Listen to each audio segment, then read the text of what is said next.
안녕하세요. 100세까지 건강하게 살아가는 방안을 알아보는 중년의 행복통통입니다. 우리는 살면서 성인은 남녀를 불문하고 갑자기 어지럽다고 느끼는 경우가 덜어 있는데요. 그래서 오늘은 이렇게 우리를 괴롭히는 어지럼증이 왜 발생하는지 한번 알아보도록 하겠습니다. 아직까지 이 채널의 구독자가 아니시라면 지금 바로 구독 버튼을 꼭 눌러주시고요. 좋아요와 알림 설정도 꼭 부탁합니다. 어지럼증. 현기증으로도 불리는 이 어지럼증은 자신이나 주위 사물이 정지해 있음에도 불구하고 움직이는 듯한 느낌을 받는 모든 증상을 통칭하는 용어죠. 두통, 편두통과 더불어 신경과를 찾는 환자가 가장 많이 호소하는 증상 중 하나인데요. 대부분 환자의 경과는 양호할 수도 있지만 일부 환자들은 치명적인 신경학적 질병과 관련이 있을 수 있기 때문에 신중한 검사를 요합니다. 어지럼증, 현기증의 사전적 정의는 본인이나 주위가 도는 느낌을 말하지만 의학적 관점에서는 지구 중력 하에서 자신이나 주위의 사물이 정지해 있음에도 불구하고 움직임을 느끼는 모든 증상을 통칭합니다. 이런 어지럼증은 내임이로나 호미로의 변변이 있을 시에 발생할 수 있고요. 중추신경계 질환이나 전신질환에서도 나타날 수 있다네요. 흔히 급하게 자리에서 일어날 때 어지러질했던 경험이 없는 사람은 별로 없겠지만 현기증의 원인은 생각 이상으로 여러 가지이며 또 우리 몸 상태에 대한 정보들을 담고 있답니다. 영국 일간 데일리 메일에서 발표한 자료를 보면 어지럼증의 원인 8가지로 크게 약물, 철분 부족, 편두통, 수분 부족, 알레르기, 메니에르 증상, 일산화탄소, 수용 등을 그 원인으로 소개하기도 했죠. 정확하게 어지럼증이란 본인과 주위 물체들이 다 멈춰 있는데도 불구하고 움직이는 듯한 느낌이 드는 것을 말하는데요. 어지럼증은 성인의 약 20% 정도가 1년에 한 번 정도 경험한다고 합니다. 보통은 피곤하거나 멀미를 하거나 또는 높은 곳에 올라갔을 때 등등 감각기관의 자극으로 발생한다고 합니다. 그래서 내 몸에 이런 증상이 나타나는 경우에는 우선 푹 쉬어주고 수분을 조금 섭취를 해주면 저절로 다시 정상화되기도 하는데요.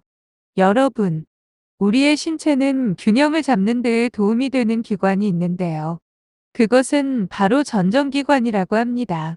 이 전정기관은 만약에 이상이 생길 경우에는 눈이 떨리거나 자세가 불안하거나 의식이 아득하고 빙빙 도는 듯한 느낌이 들 수가 있습니다.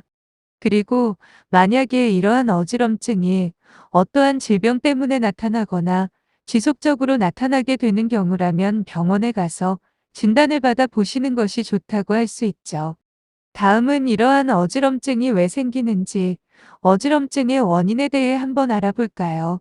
그 첫 번째로, 약물에 의해서 생길 수가 있습니다. 어지럼증은 고혈압이나 우울증 약을 먹는 것이 원인일 수 있는데요.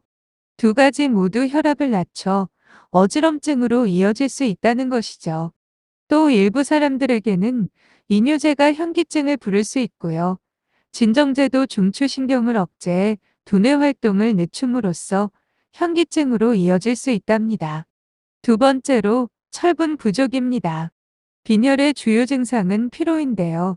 이게 어지럼증으로 나타날 수도 있다네요. 적혈구 세포가 몸속에서 산소를 실어 나르지 못하기 때문이랍니다. 세 번째로 편두통이 원인이 된답니다.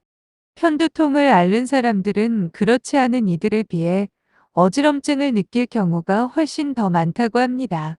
그래서 어지럼증이 온다는 것은 두통이 곧 찾아올 것이라는 전조 내지 경고 사인이 된다네요. 네 번째, 수분 부족이 원인이랍니다. 우리가 물을 많이 마시라는 말은 수도 없이 들어왔죠. 그래서 어지럼증도 물을 충분히 마셔보면 도움이 될 수도 있습니다. 뇌 속의 수분 부족일 수도 있기 때문이랍니다.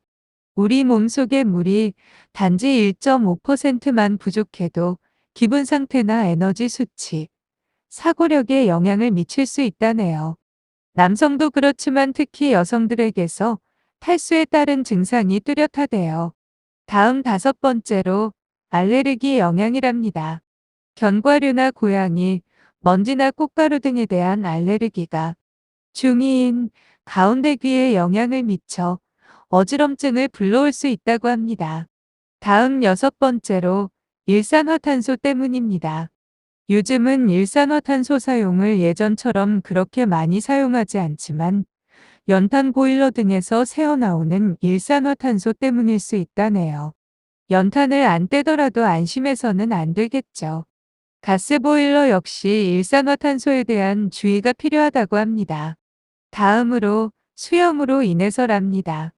수영을 하다 보면 귀에 물이 들어가는 건 각오해야겠죠.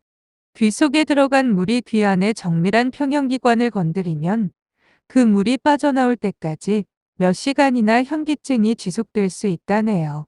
그래서 어지럼증 검사를 할 때도 귀에 물을 주입하여 검사를 하잖아요. 수영할 때는 귀에 물막이 마개를 끼우는 게 도움이 될 것이고요. 귀에 물이 들어가지 않더라도 수영 자체가 긴장감을 높여 어지럼증으로 이어질 수 있다네요. 다음 8번째로 메니에르 증상입니다. 현기증과 청력 저하, 이명 등의 증상이 나타나는 메니에르 증후군일 수도 있는데요.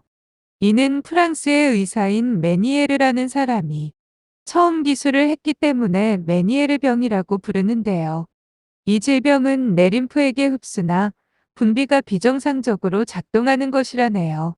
발작성이라서 회전감이 느껴지기도 하고 마치 귀가 압으로 가득 찬 느낌이 나기도 하고요.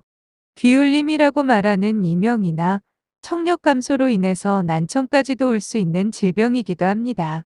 이뿐만 아니라 오심이나 뒷목 경직 등이 발생이 될 수도 있다네요.